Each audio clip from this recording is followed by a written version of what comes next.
제 이름은 이금순이고요. 출생은 강원도 고성에서 했어요. 그리고 나이는 지금 만 57세입니다. 어린 시절에는 이제 아버지가 제가 16살 되던 해에 돌아가셨어요. 그리고 엄청 가난했어요. 강원도 오지에서 살았는데 가난했지, 많이 가난해서 학교 다니는 것이 초등학교 6년을 3년만 다닌 것 같아요. 아이 또 동생들 돌봐야 되고, 뭐 봄에는 뭐 심어 놓으면 비둘기 앉지 말라고 또 그걸 쫓으라고 하고, 그리고 또 이제 집이 외진 곳인데 물을 건너 살았어요. 그러다 보니까 그 외나무 다리라는 걸 요즘 같으면 뭐 도로공사 너무 잘해놓고 다리도 잘 놨잖아요. 근데 옛날에는 그 나무 토막, 긴 나무 토막 하나 걸쳐놓고 거기를 건너 다니는 거지, 아슬아슬하게. 근데 비가 많이 오면 그게 떠내려 가는 거야. 그러면 또 며칠 학교 못 가고, 또 강원도에 또 특성상 눈이 많이 오잖아요. 눈이 많이 오면 아침에 일어났는데 하늘이 안 보이는 거예요. 그래서 이게 뭐지? 그런데 아버지가 우리 집하고 화장실이 좀 멀었는데 이렇게 굴을 파가지고 화장실까지 가는 길을 이렇게 뚫어주시곤 할 정도로, 그렇다고 뭐 한나절 지나면 다 이렇게 녹아서 내려오기는 하는데, 그럴 정도로 또 눈이 많이 오면 학교 못 가고. 그래서 초등학교 6년을 버스를 타고 가든 뭐 화물차를 얻어 타고 가든 한 30분 가서 걸어가는 길이 한 30분도 돼요. 그렇게 학교를 다녔는데 그게 이제 좋은 추억은 없지. 그냥 아픈 추억만 있는 것 같아. 빠지기도 하고, 비가 오는 날 집에 건너가려다가 동생 업고 건너가려다가 떠내려간 적도 있고, 뭐 주위에서 이렇게 또 잡아줘서 건너가기도 하고, 이런 게 조금 새록새록 생각이 나네. 부모님이 이제 농사를 지었죠. 강원도니까 감자 농사, 옥수수 농사를 좀 많이 지으셨고, 거의 3끼 중 2끼는 고구마나 감자, 옥수수를 먹고 살았어요. 그래도 추억의 음식이라 가끔 또 먹기도 해요. 이제 아버지가 돌아가시면서 이제 서울로 이사를 하게 됐어요.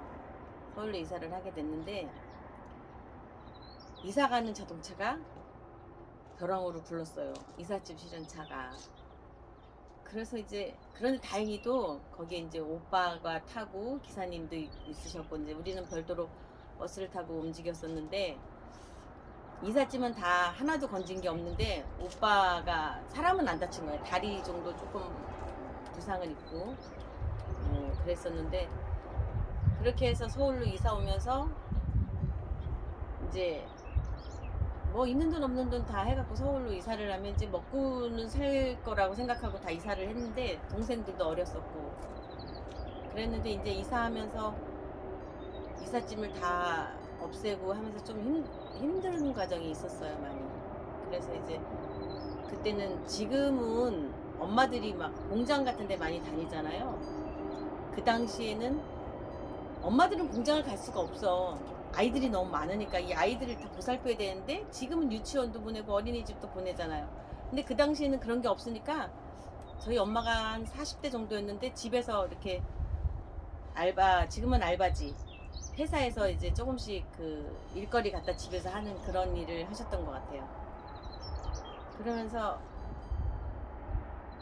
그 세월을 조금 힘들게 생각, 나뭔 얘기 해야 되는지, 뭔 얘기 하다가 이 얘기 나왔는지 생각이 안 나.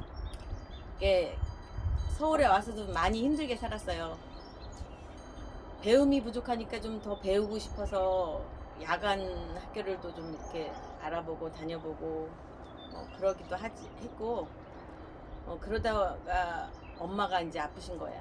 아프셨어요. 저 18살 때 엄마가 척추암이 걸리신 거예요. 그래서 이런저런 이제 뭐 하다가 어느 병원에 가서 어떻게 그 척추암이라는 거를 발견을 해서 수술을 받고, 좀 이제 조금씩 건강을 되찾아서 다시 강원도로 이사를 가시고, 저는 다시 이제 생업에 뛰어들어서 일을 하는데, 버스를 타고 가다가 많은 사람들이 많은 버스를 타고 가다가 떨어졌어, 차에서. 그러니까 이제 무릎을 다쳐서 병원에 입원을 하게 된 계기가 있었어요, 그때가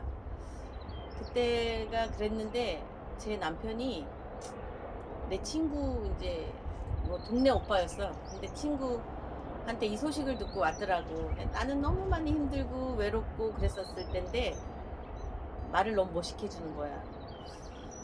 너가 네 어깨에 진 짐이 너무 무거워 보이니까 자기가 대신해 주겠노라고. 그땐 많이 힘들어서 도피를 하고 싶은 그런 생각이 있었을 때 그런 말을 해주는 남편하고 결혼을 한 거지. 그렇게 됐어요. 그땐 힘들었는데 그 말이 나한테 굉장한 위로가 됐던 것 같아요. 이제 식구들은 다 먹고 살기 힘드니까 내가 얼마나 힘든지는 아무도 몰라주고, 그럴 때 이제 그 사람이 와서 그렇게 말해주니까 내 인생을 좀 맡겨보고 싶은, 그리고 약간의 이 너무 힘든 이 삶을 약간 도피? 이런 생각도 좀 있었어요. 그래서 결혼을 하게 된 거예요. 지금 딸, 아들 셋이에요. 자랑하라니까 마음이 아픈데 아이들이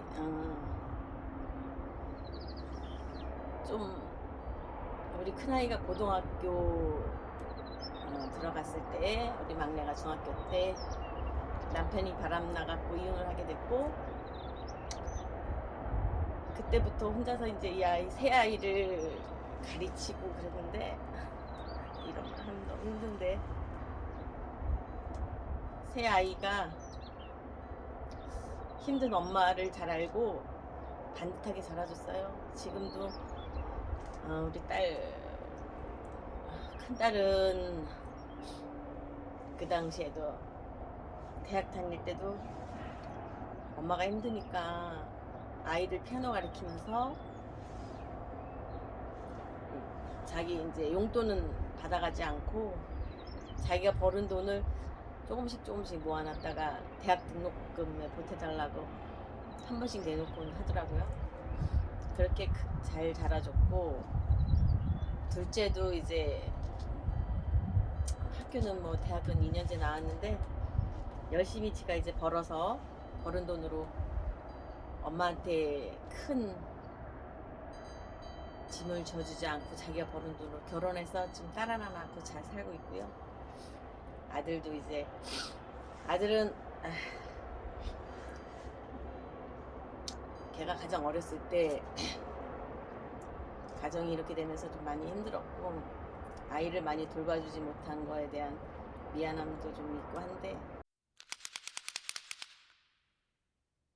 이 아이는 그래도 잘 자라주고, 군대도 안 간다는 군대를, 남자로 태어났으면 나라도 좀 지키고 부모 형제도 좀 지켜야 되니까 군대를 가라고 누나하고 나하고 등을 떠밀어서 군대를 보냈네요. 공군을. 대학교 1학기를 마치고 군대를 보냈는데, 군대 가서 타이어 이렇게 펑크를 때우다가 손을 많이 다쳤어요. 손가락이 한 마디 정도 많이 다쳐가지고 전화가 왔는데, 사회에 데리고 나와서 치료를 해주고 싶었는데, 거기 그 당시에 대장이 전화를 해서 국군병원도 너무 잘하니까 그냥 맡겨달라고, 그래서 맡겼는데 한 일주일도 안 지났는데 전화가 온 거예요. 엄마, 저 손가락을 잘라야 될 것 같아요. 이렇게. 하늘이 무너지고, 정말 가기 싫은 군대를 보냈는데 그렇게 해서 너무 마음이 아팠는데, 이제 그때 마침 친구가 서울, 거기가 안산인가? 안산에 이제 공업도시잖아요. 그러니까 공장이 많으니까 거기에 두손병원이라는 병원이 있더라고요.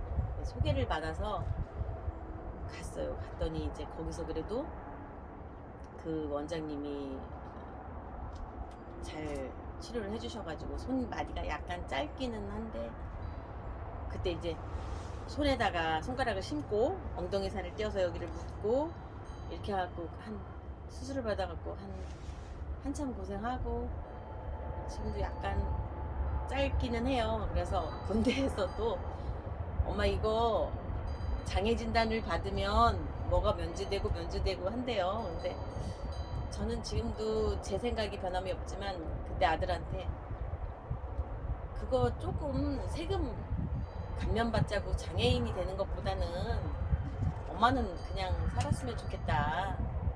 그렇게 해가지고 또 차라리 또 말을 듣더라고. 그래 지금은 이제 사회생활을 열심히 하고 있어요. 행복했던 순간이라고 하면 글쎄요, 제가 아이를 낳을 땐 너무 어려서 그 행복이라는 게 뭔지 아이의 그런 별 느낌도 없이 막 바쁘게 힘들게 살아서 그런 건 몰랐는데 아이들이 다 커서 이제 뭐 제가 생일이 되거나 명절이 되고 그러면 손수 생일상도 차려주고 우리 큰딸이 그렇게 하는 게 너무 그럴 때는 이제 내가 이 아이들을 위해서 내가 많이 힘들었는데 지금 그 아이들로 인해서 행복하고 기쁘고 이렇게 그럴 때가 가장 기쁘고 행복한 것 같아요. 취미 생활이라든지 이런 거 뭐 하고 계시는 거 있으세요?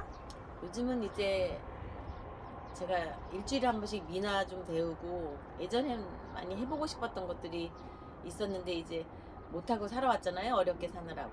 근데 요즘 조금 이제 미나도 좀 배우고 근데 집에 이렇게 꽃도 가꾸고 뭐 해보지 못했던 요새 좀 골프도 좀 쳐보고 이렇게 조금 생활의 여유가 있어요. 그래서 요즘은 이제 그렇게 살고 있어요. 해주고 싶은 말은 저는 이제 예전부터도 우리 아이들을 방목을 해서 키웠어요. 우리 큰애가 저한테 하는 말이 엄마가 가장 우리한테 잘한 건 방목을 해서 키운 거래요. 그래서 이제 그 말인즉 뭐냐면 공부를 꼭 하고 싶으면 엄마는 최선을 다해서 너희 뒷바라지를 해주겠지만 학원을 가서 공부를 안 하는데 학원을 굳이 보내는 엄마들이 있잖아요. 그런 게 너무 아깝더라고. 저는 그렇게 아이들을 가르칠 때 왜 엄마들이 이렇게 나가면 쟤랑 놀지 마. 쟤랑 놀면 안 돼. 이렇게 하는 엄마들이 간혹 있었어요. 애들 학교 다닐 때 보면. 근데 저는 그때나 지금이나 우리 소녀 손주들이 본다면 쟤랑 놀지 마라는 다른 사람들이 쟤랑 놀지 마 이렇게 말하는 그 아이들하고 놀아주라고 하고 싶어요. 그 아이들이 살아온 환경에 따라서 조금 비뚤어질 수도 있고 그렇잖아요. 근데 내가 만약에 좋은 친구가 돼준다면 그 친구도 나처럼 반듯하게 살아가지 않을까. 그래서 우리 옛날에 우리 아들한테도 매일 군대에 있을 때 편지 쓴 게 그 얘기였어요. 그냥 후임들한테 왜 군대 가면 막 때린다는 말도 있고 막 그렇잖아요. 우리 아들도 맞았다 소리도 하더라고. 그럴 때 저는 뭐라 그랬냐면 후임들한테 너가 따뜻한 선배가 돼줘. 그러면 뭐 관심병사 막 이런 얘기도 하고 그러면 좋은 사람이 돼주면 그 사람도 또 좋은 사람으로 변하지 않을까. 저는 제 인생 모토가 그거예요. 그냥 저 사람하고 놀지 마가 아니라 저런 사람들하고도 어울려야 세상이 밝게 변하지 않을까. 그래서 우리 손녀가 본다면 조금 나쁜 친구라고 남들이 말하는 친구들하고 같이 놀아주고 그 아이들을 변화시키는 역할을 했으면 좋겠다라고 말하고 싶어요.